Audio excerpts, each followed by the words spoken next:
Camry. Then meron ding sariling rear vents ang pasahero sa likod. So ito naman itsura sa harapan. As you can see, napakaganda, no, luxurious. Pinalagyan ko na rin to ng TV sa likod, yung LCD screen, para pati yung likod pwede pwede na rin sila manood.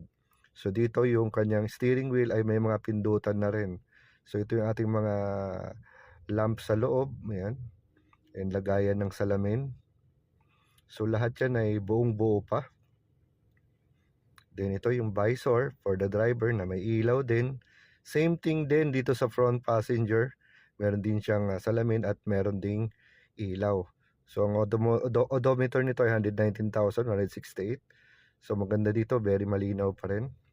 Then ito rin, meron din sariling dome light sa likod. And ang ating head unit ay Android head unit na ng Navitopia.